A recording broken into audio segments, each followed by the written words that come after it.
Welcome into another episode of the Nebraska Shoot Around podcast. I'm your host, Jacob Bigelow, and joining me as always is my co-host, Jacob Bigelow. Biggs, how you doing?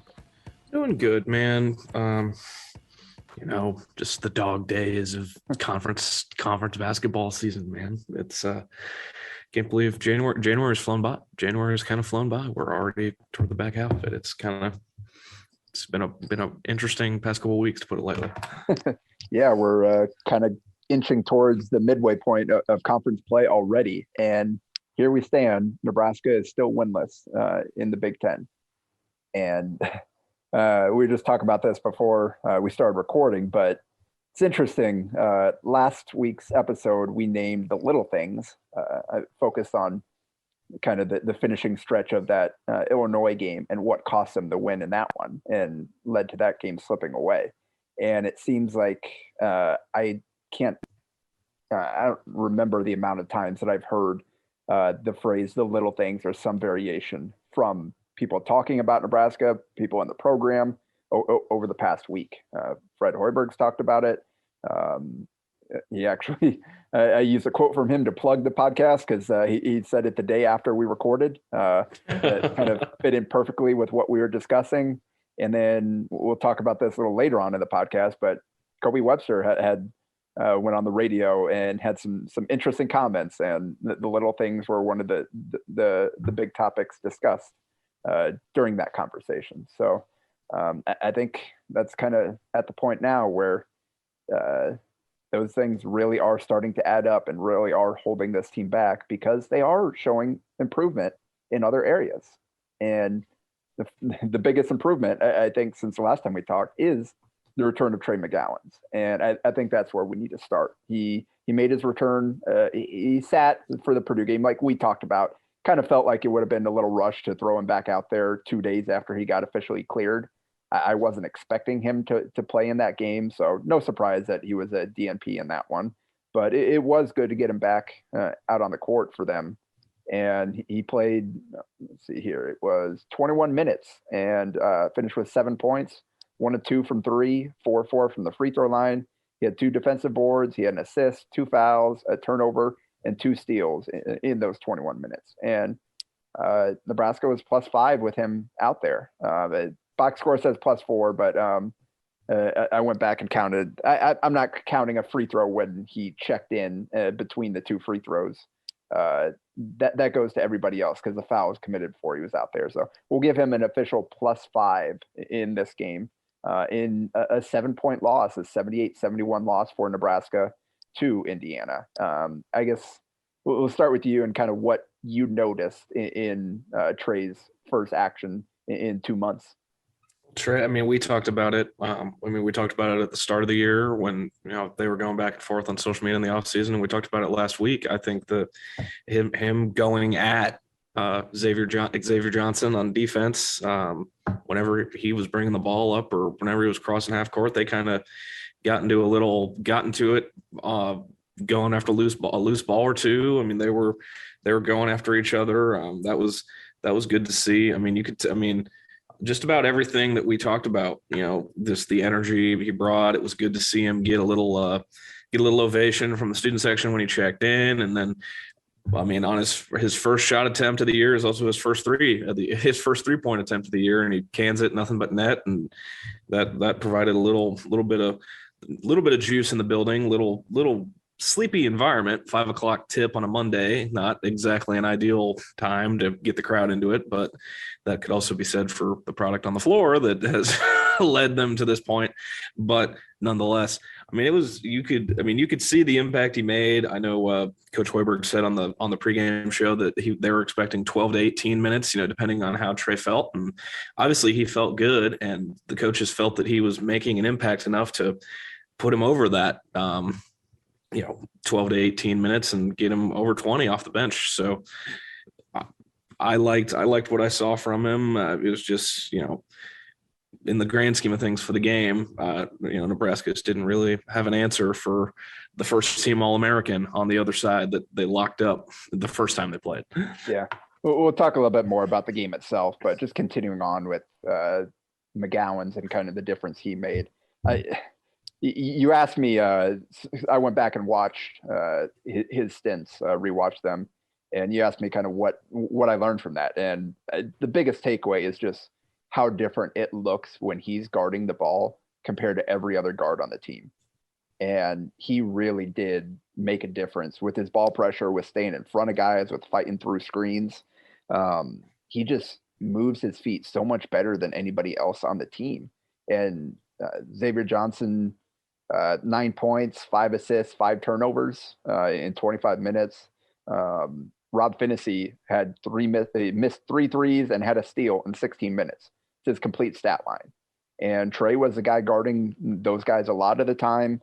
He had some stints on some other guys, but you notice like when he was on there, nobody really did anything to him. Like I think he got called for a foul on a drive to the basket. Outside of that, like he didn't really get beat. He just kind of stayed in front, did his job.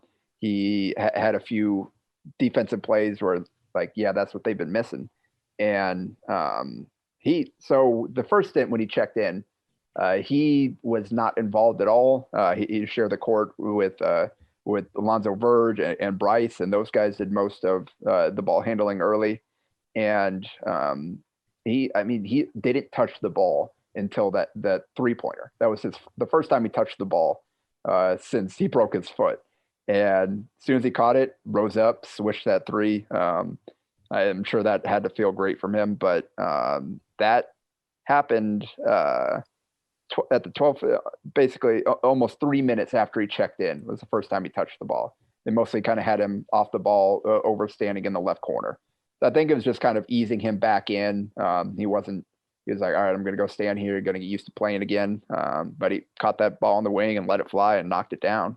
And then kind of on the shortly after that, he fought over screen and drew a moving screen, drew an offensive foul and got the ball back for them. And that's just not something that you see a lot of guys doing for Nebraska right now. A lot of guys die on screens, or they just say, oh, call for a switch.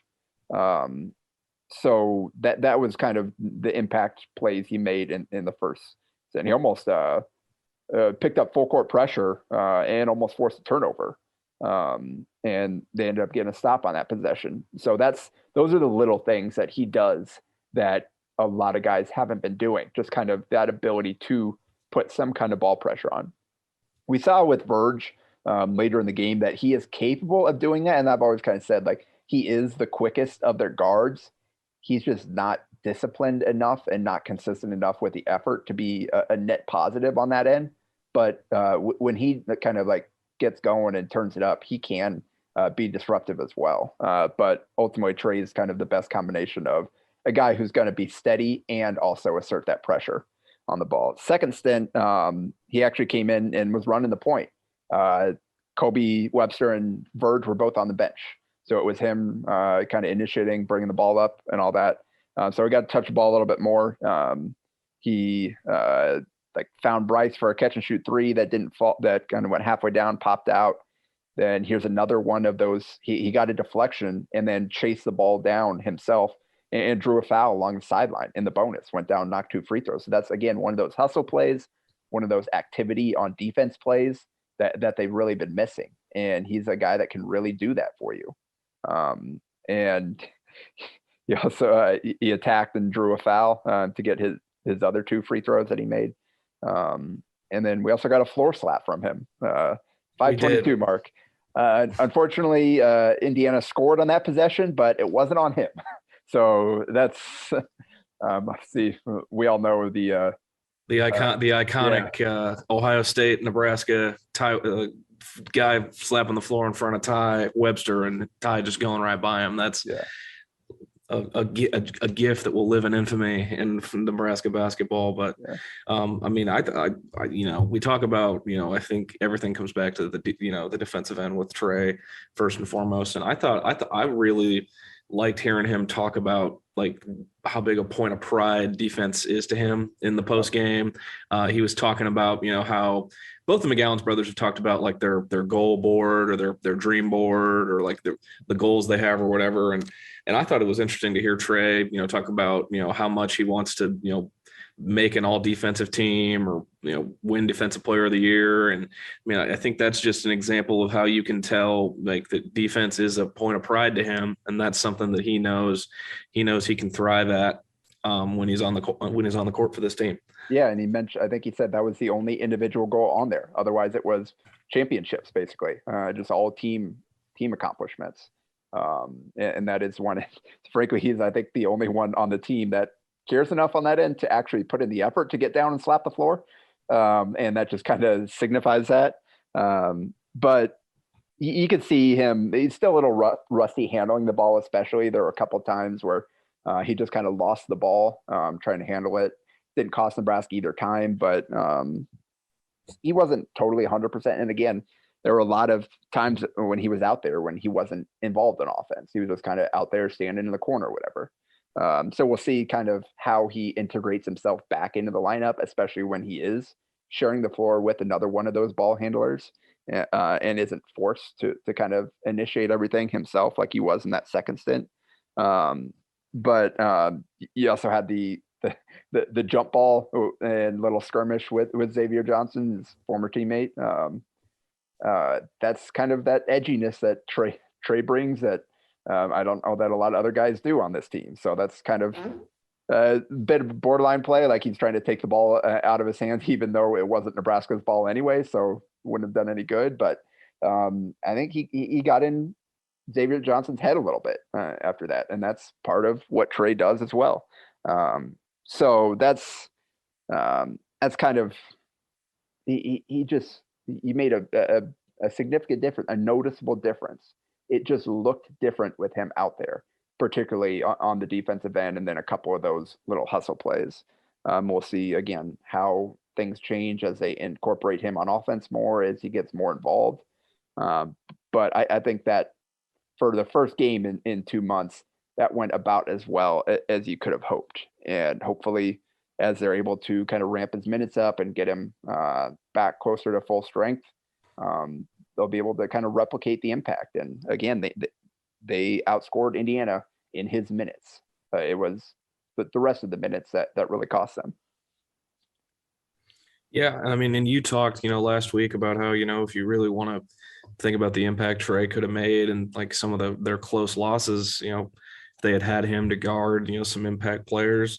I mean, look no further than Nebraska's next 3 games. They go to Ohio State on Saturday, and Trey, I'm sure, will get a taste of Malachi Branham, who has been a completely, it started with their first visit to Lincoln with his 35 point outing at PBA.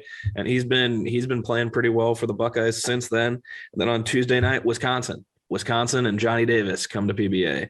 And then they get their second shot at Rutgers, a week from Saturday with Ron Harper and Geo Baker. Just three teams in a row. And Paul Mulcahy. Don't forget about him. Yeah, and Paul Mulcahy and the 8th guy off the bench who had never made a 3-pointer until they played the first time. But regardless, Trey is going to get right back into having chances to make an impact against impact players, in this league. So we'll see how the next 3 games go for him. But, regardless, it's good to see him back. And I couldn't agree more with what you said about, you can see the difference when he's out there on the court with this team. Yeah. So made the difference and gave him a chance to win this game. We've talked about this a lot, but it seems they're either getting blown out or they're kind of giving away a chance late to get in a game. And this is more of the latter. It's kind of more the Illinois type of game where it was close late and then things got away from them because they weren't able to kind of finish off the game. The last 4 minutes really kind of sealed this game. And Bryce went in for that dunk that made it 71-65 just before the final media timeout. So you've got a chance. You're down 6 with 4 minutes to play. That's all the time in the world. And so another chance, a game where Nebraska, you're feeling like, all right, we're in this. This is a game that we have a chance to win. If we, at that point, when you've been trailing the entire game, the margin for error is very slim. So you're going to have to execute at a high level. And Nebraska just hasn't been able to do that to this point in the season. And it was really their offensive. They got enough stops down the stretch, but they just couldn't score enough to capitalize on that. I mean, right after the dunk, Derek Walker got a steal, really good defensive possession as a team for the team as a whole. You had guys rotating around, and then Walker kind of swooped in and stole the ball. And on the other end, they Verge tried to run a 2-man game with Walker rolling to the basket, and he went with a high pass that got deflected and stolen. So that's, again, you have a chance to cut this thing to 4, and it's a turnover, and they're running out the other way. And on the other end, got the ball into Race Thompson, and Derek Walker defended him really well, but he made a really tough hook shot, kind of fading away, middle of the lane. Like, credit to him. Great shot by him. That one wasn't Nebraska making a mistake, but it goes to show that one side is making plays and the other isn't.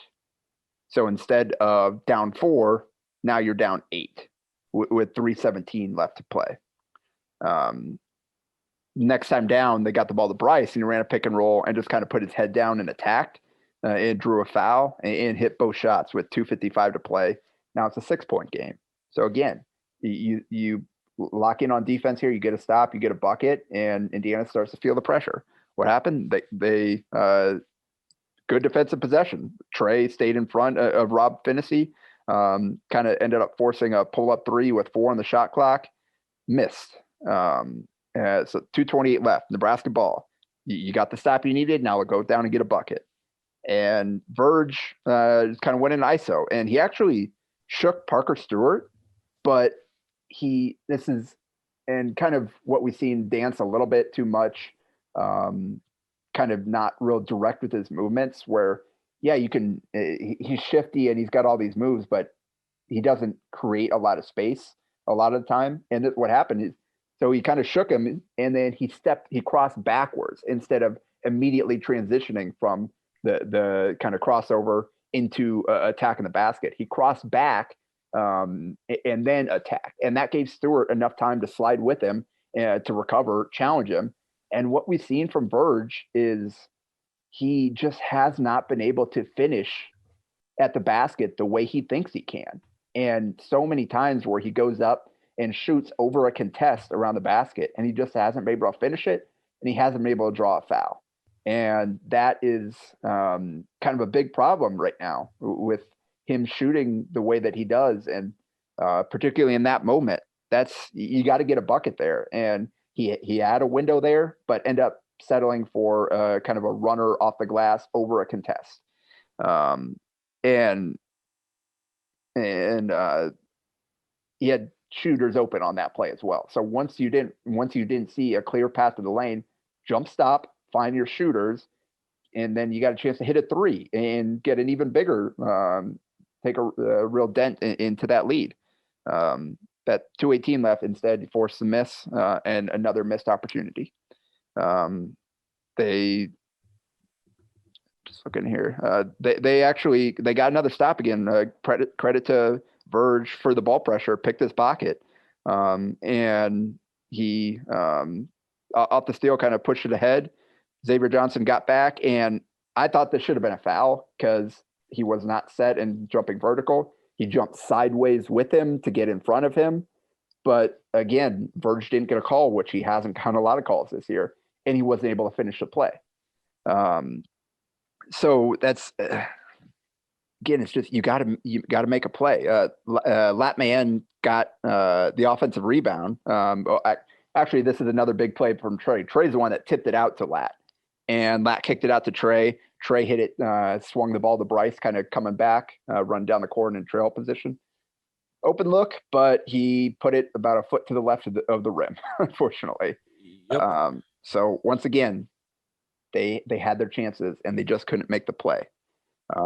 Trey, more good ball pressure again, and Verge deflected a pass off of Galloway for a turnover, 109 left to play. But again, you're still trailing multiple possessions here. And this is when they got nice little flare screens to Bryce on the wing. He made the extra pass to Trey in the corner. Trey got a clean look from 3, kind of caught that rim and popped out. Good look. They just couldn't knock it down.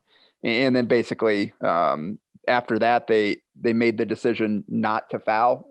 Fred Hoiberg said they're down, what was it, down 6 at that point, and with under a minute left, they're not fouling. They're going to try to get a stop and then go down and play the foul game next time.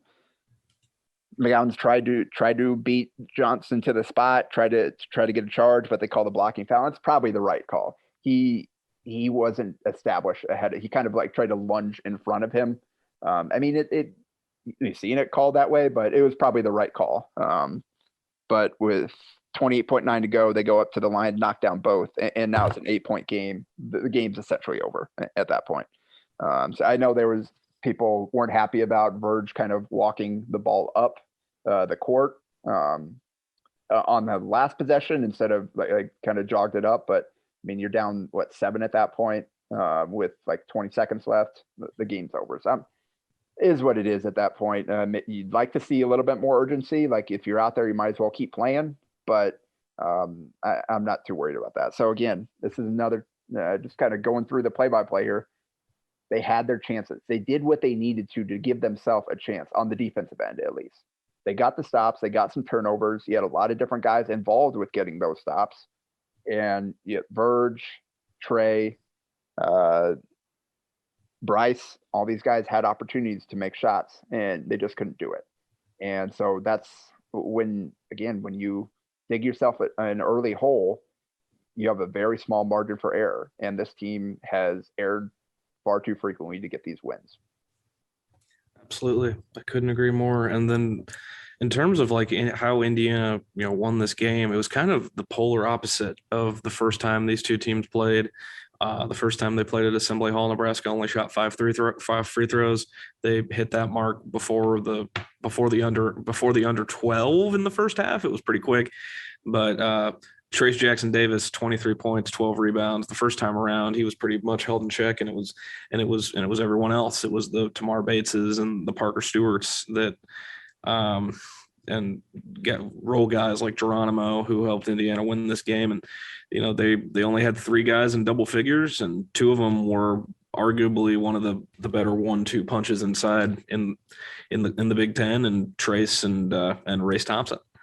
Yeah, and that's kind of what the conversation after the game was, that they just didn't execute their game plan on Trace Jackson Davis. They just let him get to that right shoulder to go up with the left hand far too easily. Whereas last time they did a much better job of making life tough for him. And this game, again, like you said, a lot of that was early on too. And they never, the game was tied for about 44 seconds, and that was it. Indiana led for the other 39 minutes and 16 seconds. So Nebraska fell behind early and never was able to get over the hump. I think the stat after the game that was the most daunting to me was that Nebraska is now not led in 92 minutes, or like that, it was yeah.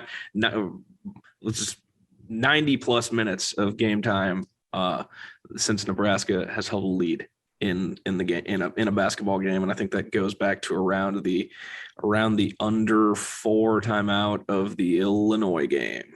Yeah. Was the last time they held a lead.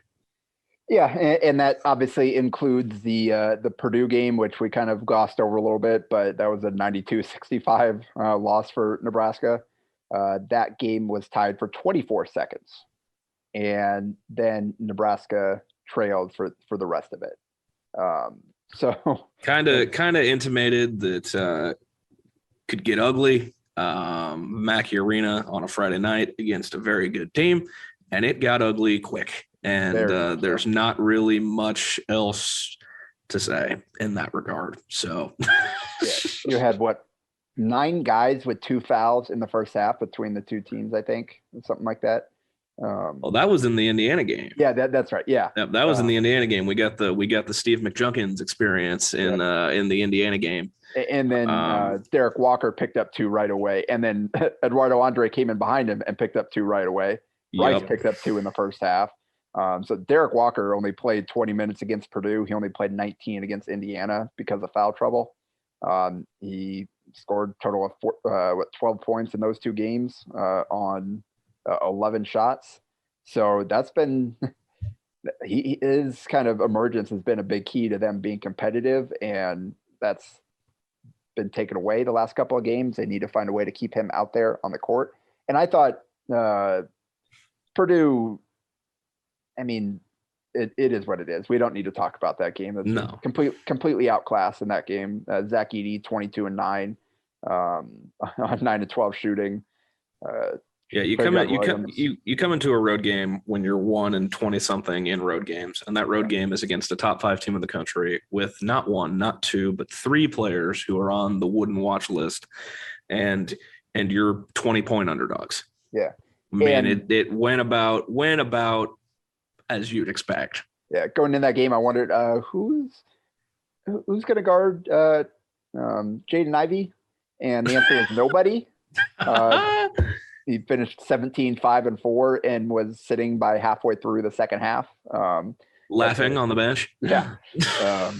So that's without Trey McGowens. Like, you just really don't have anybody that can even close to match him athletically and quickness wise and all that. So it's just a really bad matchup. They're like Illinois, but supercharged in terms of the mismatches and the perimeter shooting and all that. So that's that one leading into the Indiana game and them losing the game like that. And here they are at 0-8. And I guess we can transition more to, we mentioned the Kobe Webster comments and talking about the little things. And I wrote a kind of full column after listening to the full hour of the conversation with the guys down at the ticket in Lincoln. And you can go check out that column on hailvarsity.com. I include some of the kind of the key quotes, but a lot of it was about the little things. And that's, again, the theme of last week's podcast, and it's continuing to plague this program. And so I early on in the season, it kind of felt like if they could just get some shots to start falling, that things would kind of get on a roll and things would start to click with this team, because of the conscious decision they made to go out and add shooting at the expense of everything else to this roster, with CJ Wilcher, with Keisei Tominaga, with guys like that they brought in specifically to shoot the ball. Obviously, that was part of kind of what you were hoping to get from Bryce. And that wasn't really happening early in the season. A guy like Lat Mayen, who was brought in to shoot, Kobe Webster coming back, none of those guys were shooting well. And over the last 7 games, so going back to the kind of final game of the non-conference, that Kennesaw State game, where, if you remember, that's the one where kind of the lid came off the rim and everybody was hitting threes, and that got them off to a great start. But since then, they've shot well enough more often than not to be in these games. Over the last 7 games, so 6 conference games plus that Kennesaw State game, they shot 39.7% from 3. And during that stretch, Bryce is 10 of 28, which is about 36%. Keisei is 12 of 26, 46%. CJ Wilcher is 12 of 25, 48%. And Kobe Webster is 7 of 18, which is 39%. Even Alonzo Verge, 4 of 11, 36%. And that's not really what you were hoping, like kind of part of the package that you were hoping to get from him.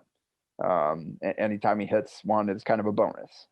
Only Lat Mayen, among those shooters that are healthy and actually playing, continues to struggle. And he's been 7 of 23, which is 30% during that stretch.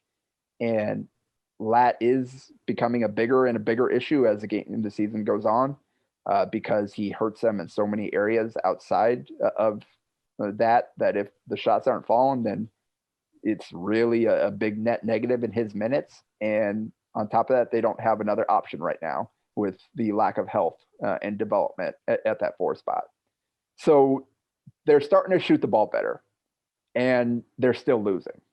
And the problem is the little things, all the missed box outs, the miscommunications, the guys being in the wrong spot on a play, not hearing what the play is.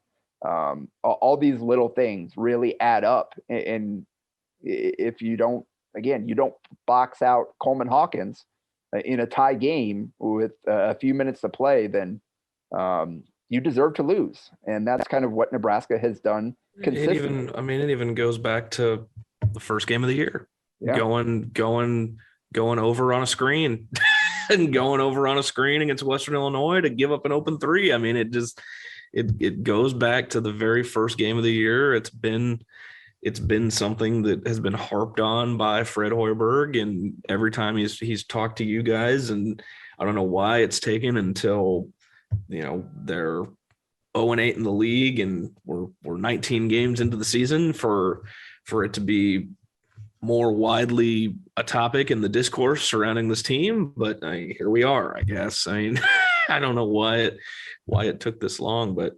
what did you gain or learn, or what was your biggest takeaway from listening to Kobe's interview yesterday? Yeah. I think it all kind of ties in together, but basically it starts with the coaches. And based on what we're hearing from Kobe, it starts with the way that Fred is running his program, running his practices, kind of the top down leadership. There was a comment in there about like how do you expect players to hold each other accountable if you as a coach aren't holding them accountable first? And it really does seem like Kobe's kind of calling. And he said like he had no problem saying this because he's already had this conversation with Fred directly. And we know like Fred's kind of he's not necessarily that in your face screaming all the time coach. He's kind of more of like he's there for the basketball. He's really interested in the schemes and the X's and O's and the gameplay and all that type of stuff. He isn't huge on motivation and recruiting, obviously, and all those types of things. But I think, I mean, this was an issue that was brought up when he was the coach of the Bulls. Yeah, he had Jimmy Butler talking about it in a press conference, saying that's the way Fred is. I respect him, but when guys aren't doing their job, you gotta call them out. And that this was something that was, I mean, that a now proverbial star in the NBA brought up in a press conference when Fred was the coach of the Bulls. Yeah, and I kind of an example of the conversation. This part of it, anyway, started with asking about the defensive rebounding and their struggles on that end, and Kobe says it kind of goes back to obviously it's the grit and want to that they've been lacking, but it starts with practice and the way that they're practicing right now. He doesn't believe translates well enough to game situation. It does, like he mentions, no consequences for failure, and maybe the game speed isn't necessarily there. It doesn't feel like a game situation, so that when you get out there and the game's live and you got these giant athletes flying all over the place, it's not what they prepared for. They haven't seen that. So that's just kind of one area to where what they do in practice translates to the game or doesn't. There's not really a comparison. And so I think the quote I used, he continued to talk more generally. We have the physical ability to do everything we need to do to win games. It's a mental aspect, like having pride or getting upset when your man scores or getting upset when you give up a block out or offensive rebound. Having that pride in practice and understand how you practice is going to be how you play. So that was kind of midway through the segment. They were really getting into it. And then the last segment is kind of where the money quotes came from, outside of kind of the talk about how he doesn't think they're practicing hard enough. But the question was, does this team care enough to make those necessary changes to get better? And again, we've talked about it the whole time. It's going to come down to want to. Like, you've got to realize, hey, me not putting in this extra effort to get in front of this guy and keep him off the glass, that's why we're losing. That's on me. I have to change that or we're going to continue to lose. And his answer was, up to this point, it may not look like it, but yes, once we set aside our individual agendas, that is going to be when the thing starts flowing. Honestly, we've been there. We took Ohio State to overtime. I think we've seen it. We kind of just teeter-tottered around the fence. I've been saying it since the beginning. Once you get one, just one. Once you get one in the Big Ten, and then he kind of exhaled, and kind of release the breath there and relax a little bit. So that is kind of something that Hoiberg's been one of his recent mantras is, and just feel like you got to get that one to know you can do it. And unfortunately, that's another theme that we heard all football season as well. The comparisons between the two. This team's close. Yes. Once it gets rolling, it's gonna get rolling. Yeah. We just need to get that win to get over the top, and then we'll know we can do it. So that's not a place where you want to be, because they've had many chances to get that win, and they haven't been able to do it yet.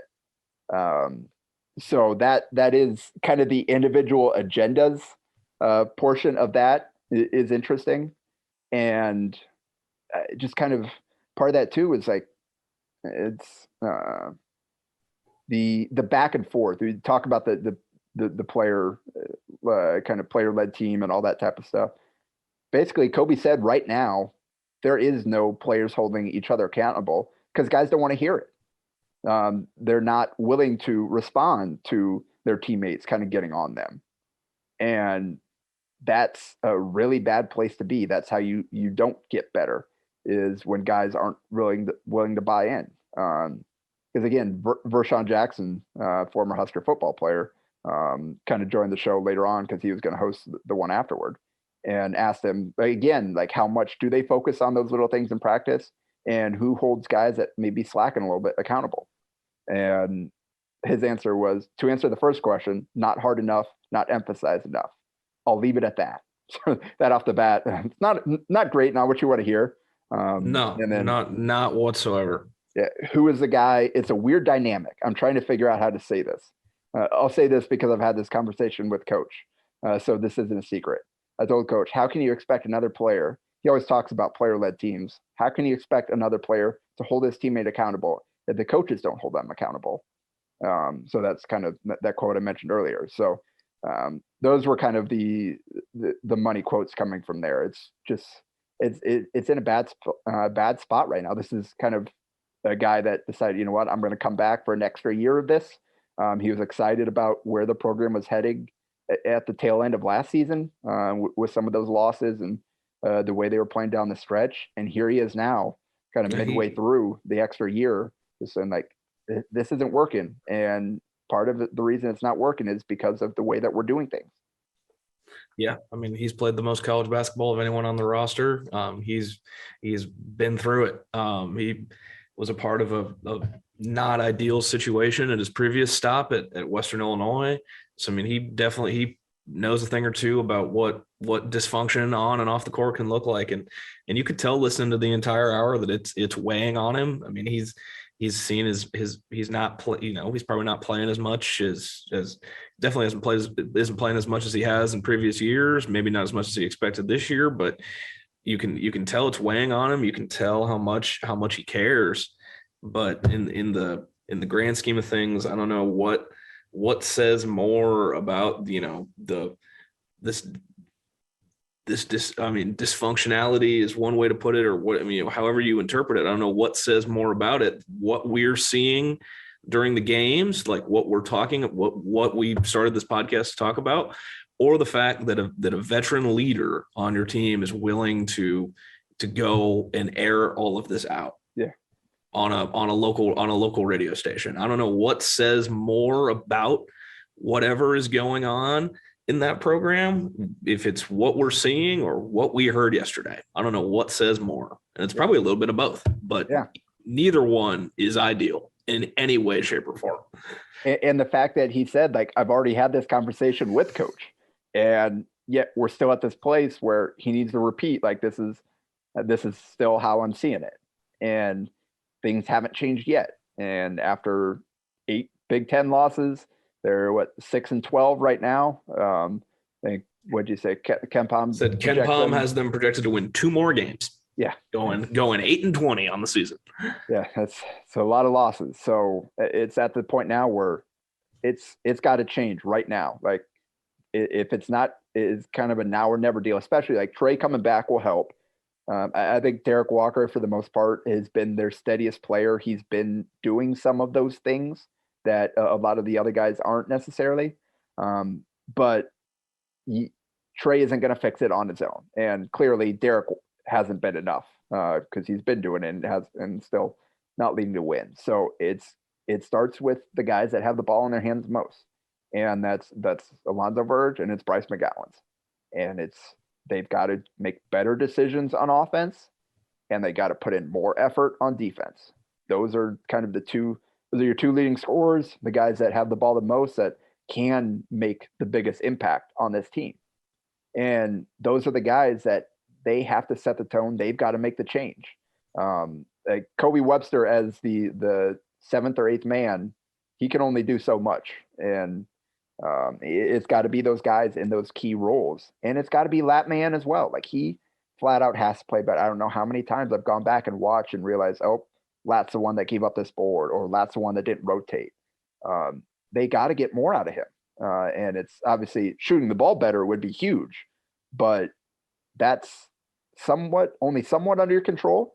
The effort plays are totally under your control, and that needs to improve for him as well, especially up until the jumper starts to fall a little bit more. Yeah, I mean, and this reminded me of the classic conversation under the previous head coach, where he would always talk about his own team being a bunch of cool guys and not having that alpha dog presence or that that dog or whatever. That was giving me flashbacks to that, and it just, I mean, I don't know what it is with this program, man. I don't know what it is with Nebraska basketball, where there's just always so much more added. So it's never just the games we're watching. It's never just the games, night in and night out. But like we started off, it all comes back to the little things. Well done. And I think, do you have anything else to mention, or is that a good? No, that's it, man. Yeah. I that's all on to, if you want a preview of Ohio State, this game against Ohio State on Saturday. We did that already. Just remember that Malachi Branham exists. We didn't exactly touch on him the first time around, but like I was mentioning, next couple games for Nebraska, Saturday at 1:15 against Ohio State. Tuesday, the Chucky Hepburn homecoming game on Tuesday night at 8:00 against Wisconsin. What a story, Wisconsin, man. Not a lot of any expectations of any kind going into this season. They're now the number 8 team in the country. They have one of the leading scorers in the country, and I did not see their meteoric rise coming. No, not at all. And I thought Johnny Davis was I like many saw Keegan Murray and Johnny Davis as kind of the two biggest breakout stars of the Big Ten. I did not think that they would be top 5 scorers in the country kind of breakout. And I have not been high on a lot of these supporting pieces for Wisconsin throughout their careers. And even now, I think individually, a lot of these guys aren't playing super, Brad Davison, 40% from the field. Tyler Wall can't really shoot from the perimeter. He's been effective inside the arc, but he's 6'7", kind of combo forward or whatever he is. 6'9", kind of combo forward. It's Stephen Crowell, kind of a stretch big that's not shooting a high percent. You go up and down the lineup. Chucky's been real steady at the point, but statistically he hasn't really been producing much. And they don't get a ton off the bench either. So individually, I still have no idea how this team is so good, but somehow Greg Gard has formed this team into a unit that just finds a way to win game in and game out. And here they are at 15-2 and 6-1 in the Big Ten. And like you said, top 10 in the AP poll. So that's going to be a tough one. It'll definitely, I'm sure there are a lot of fans that I think would have loved to have seen Chucky Hepburn wearing the other red at Pinnacle Bank Arena. So that'll be an interesting game to just kind of see what Chucky's what his homecoming is like. Just in terms of how the fans we'll see how many fans, friends and family he'll have in the stands and all that type of thing. That's the other thing. Like they gotta get this thing turned around because they are losing. Like the attendance is dropping by the game, and the atmosphere Yeah. is slowly slipping away. And if you kill that, it's going to make it that much harder to get back to the right path because you got to be. That's one of the big things that you can sell to Nebraska, and you're kind of killing that advantage right now just with your current performance. So yeah, I mean this year was supposed to be a year to be basically one big sales pitch for Nebraska. Yeah. And with the product on the floor being what it is, the record being what it is, but then it all comes back. Everybody will love to, talk about the fan support and the facilities. And if this keeps going, I mean, the crowds by the end of the year could be in very rough shape. I just saw the final score of Rutgers Iowa tonight, and I about threw up in my mouth. It's just you didn't. Did you see how the game ended? I did not. A blocking foul with like less than 2 seconds left. Oh no. And it wasn't like there was nothing there. He was sliding his feet. Ron Harper Jr. wasn't trying to shoot the ball. He wasn't trying to get past him. And apparently like the game had been like physical the entire game. And somehow the officials, you know what? I'm going to blow my whistle here. Oh man. So yeah. Oh, Iowa people are not happy right now. No. Even the Rutgers, like the fans in the arena, they're like, wait, what? What? Like they were too shocked to like be excited initially. There's some kind of voodoo going on in that gym, man. There's some kind of voodoo going on. I don't know what it is. I don't know where the golden horseshoe's hidden or whatever it is, man. There's just something going on. But enough about that. Go read Jacob's column. It was very good. And go listen to Kobe's hour with DP and the guys down at the Ticket in Lincoln. Very, very good stuff going on there. The column is padding the stats, focusing on the little things, and I do link to the kind of the YouTube of the radio show in the story. So you can go find that there at hailvarsity.com along with all my other coverage. Again, we'll have those the Rutgers or the Ohio State rather and Wisconsin games before in the books before we talk to you again. So here's to hoping that we will have a new theme to discuss instead of talking about either the blowouts or the little things costing them wins again. Give us something big or even just medium, like something to talk about that's positive. That's all I hope. Thank you for listening. Thanks for the support. We've gotten a lot of good support doing this, even with the product that we show up here to talk about every week. And we appreciate you guys. We'll talk to you next week.